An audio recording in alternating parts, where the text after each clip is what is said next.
have been well trained. No. You don't have to carry a sword to be powerful. I won't fail you. Or do not. I'm not afraid. There is no try.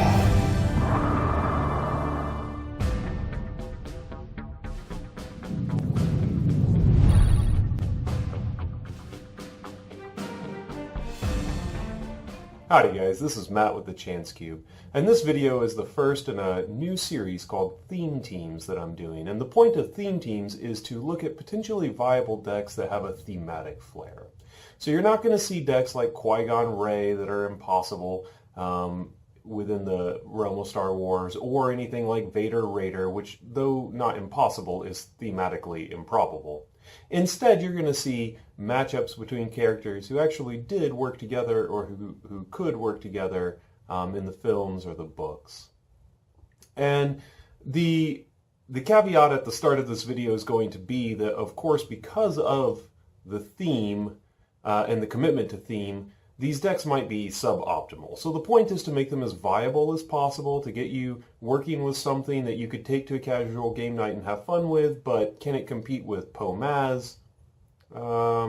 Maybe, if you're lucky, and probably not most of the time. Speaking of Pomaz, decks like that are technically thematically possible, but are already dominant in the meta and they're already talked about, we're going to skip those two. We're going to focus on decks that maybe wouldn't otherwise get a lot of attention if it weren't for the sake of trying to build something thematic.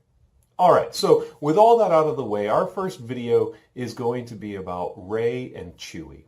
Chewbacca is one of my all-time favorite characters in Star Wars. I love the Wookiee. I just think that they get so much out of him for not having any actual words that he says. And he's all-time favorite. Rey is a favorite for a whole new generation of Star Wars fans, and old alike. I love Rey, but my daughter, who's only 3, thinks that Rey is about the greatest thing ever, and it's cool knowing that she's going to grow up probably feeling kind of about Rey the same kind of attachment that I felt towards Chewbacca as a kid. So we're going to pair those two for the first video, and we're going to see what they do. The low elite cost of them is kind of nice. That means that you're going to be able to run both of them for just 28 points and get 4 dice. So that's not too bad. So the way that these videos are going to work is we're going to talk about a few cards that you definitely want in the deck for thematic purpose. I'm not going to go through everything that you want in the deck. Until the end, I'll give you a suggested deck list to start with. But we're just going to go over some of the thematic justification behind some of the cards that we have to include. And we're going to start that by looking at upgrades.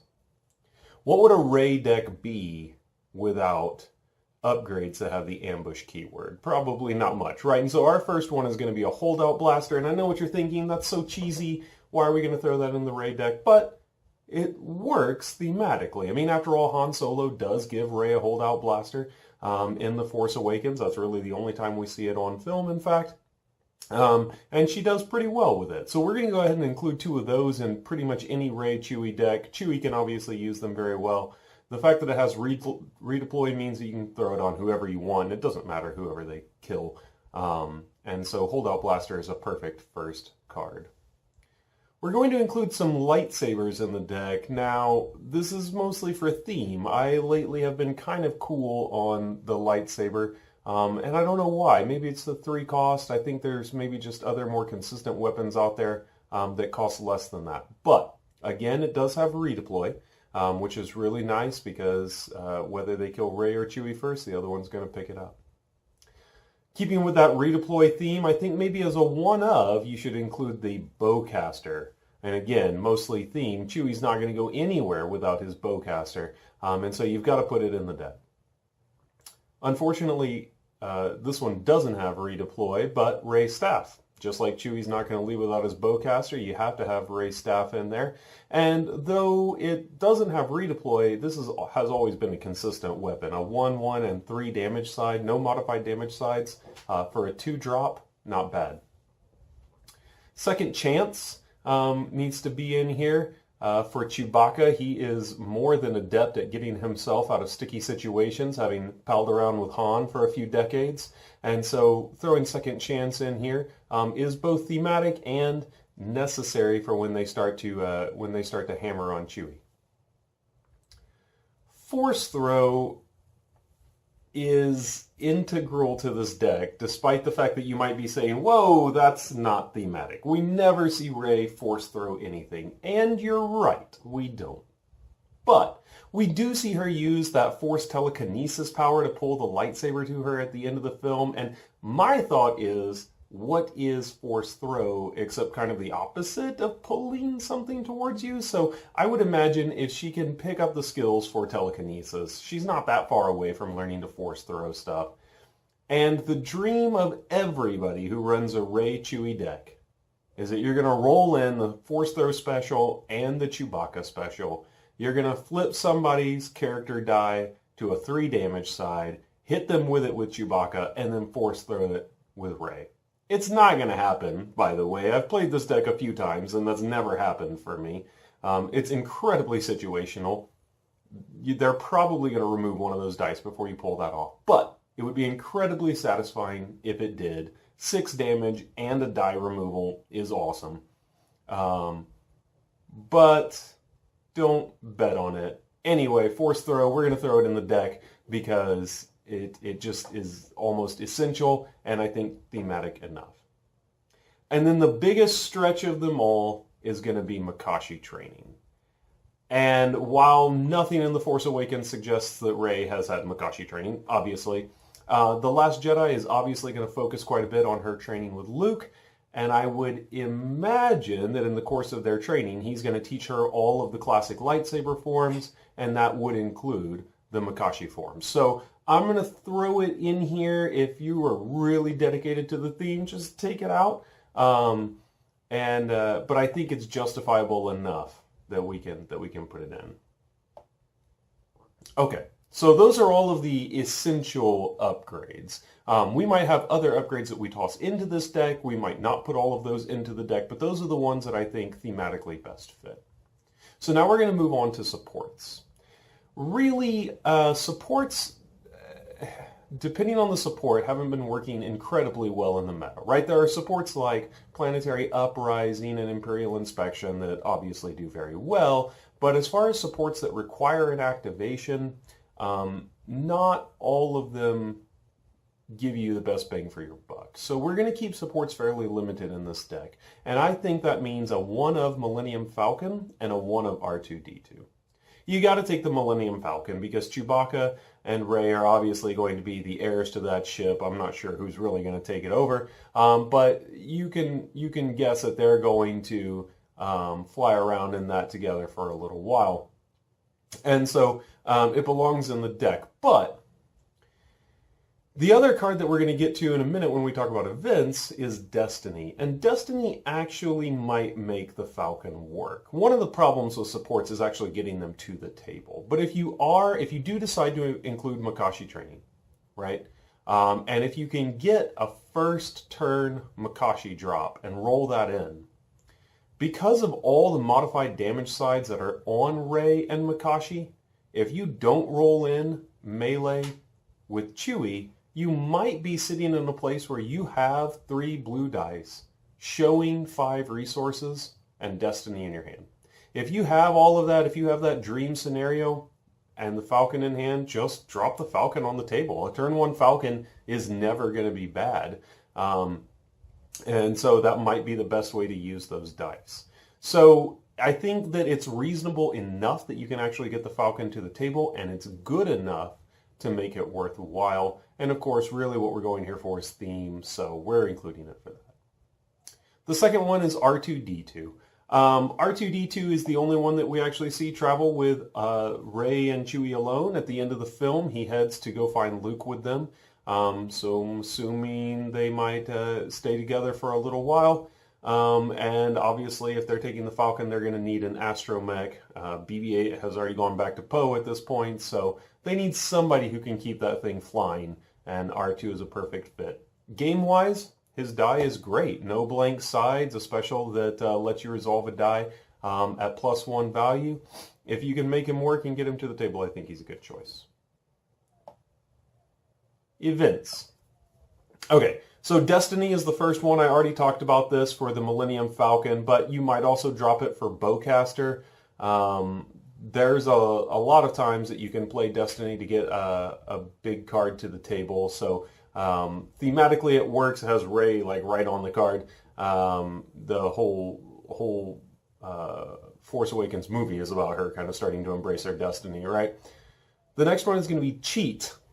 Chewie is not probably the most honest of sorts, right? He learned a few tricks from Han, and just like his gameplay strategy for Dejarik with C-3PO, you can bet that he's not always going to be quite honest, right? And if he can cheat a second chance or something out of his discard pile, that might be a really good choice. So both for thematic reasons and gameplay, we're going to toss Cheat into the deck.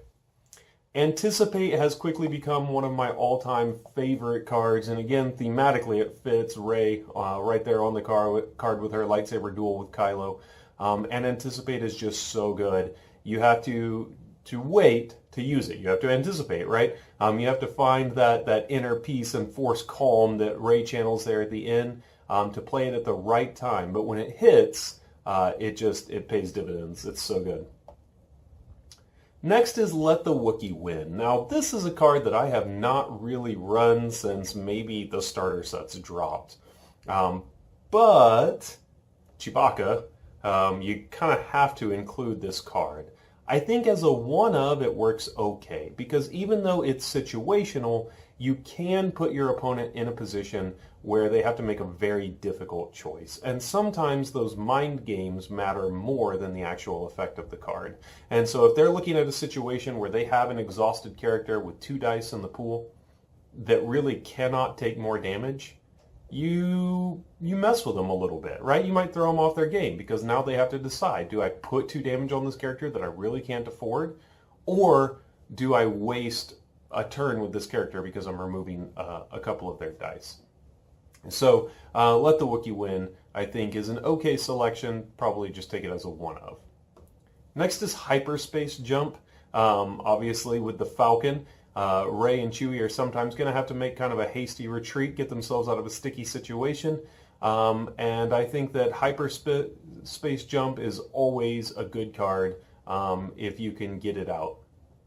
So sometimes you are out of removal. You're rolled in, you've done as much as you can do for that turn, your opponent is gearing up for something huge, just jump out of there. And that also gives you the option to switch the battlefield, which you may want to do, and we'll talk about the battlefield that I've selected for this in just a minute. And then lastly, Mind Trick. Mind Trick has to go in here because that's the first thing that Rey really develops a skill in, right? There's that awesome scene with the Daniel Craig Stormtrooper where she mind tricks him into leaving his post and his weapon with her. So we're going to toss Mind Trick in here. Situational card that is very good when you make it work, and again, you're playing mind games because now your opponent is investing some of that really important mental energy in the game into making a choice that they don't want to make. They don't want to give you an option for half or whatever of their dice to split. And so you're kind of forcing them to do something they don't want to do, and I think that usually pays off. Okay, last card that we need to include is a battlefield. So when you flip through the battlefields, there's not that many that Rey and Chewie could thematically take. But one of my all-time favorite battlefields is Cargo Hold on the Eravana. And it thematically works in this deck, so that's going to be the battlefield that we pick. But game-wise, I think it's also a good choice because there are so many redeploy weapons in this deck that I don't think you really care if your opponent can actually use the battlefield and move your stuff around. Now, they might use it for their own benefit, of course, and move their own things around. And there's not much you can do about that if you actually win it. But as far as messing with your upgrades, which is where I feel like Cargo Hold poses the greatest risk, it doesn't really matter. If they move a holdout blaster from Rey to Chewie, that's fine. Whoever dies is still going to give it to the other person. So it's kind of irrelevant. They could move something like a second chance off Chewie and kill him, but now you have a second chance Rey. I'm not really sure that that's a position they want to put themselves in either. So I don't think you're going to find that they mess with your upgrades very much. Again, they may use it to their own benefit. But it does give you the ability, if you can claim early, to use it to your benefit. And Cargo Hold is an incredibly powerful card, especially with the FAQ on moving things, meaning it returns the die back to the card. It also now serves as a 1-die removal. So if you can race to that claim in this deck, which with Rey action cheating maybe is possible, then you have an incredibly powerful battlefield at your disposal. And that's it, guys. That wraps up the Rey Chewie deck. I'm going to go ahead and toss a suggested deck list up here that you can check out. And feel free to tweak that. What I have there is just some recommended cards that I like to run with this combo. As for all of this, the point is to start looking at decks as thematic possibilities, but you can make a lot of variations on them. Noteworthy missing things are vibro knives. How do you not put a vibro knife in this deck? I would say most of you probably will. You might even toss Makashi or something for it, and that's fine. I didn't see any thematic reason to include a vibro knife, and so I didn't. But in reality, if I were running this deck and wanted it to be somewhat competitive, yeah, I would probably include a vibro knife. It's just too good not to. So feel free to tweak it, make changes like that, and let us know how it works for you. If you like this series, let us know that too. I have some more theme teams coming down the pipe. And if you have any ideas for thematic characters that you'd like to see matched up, let us know. All right, thanks, guys. This has been Matt with the Chance Cube, and we hope to see you back soon.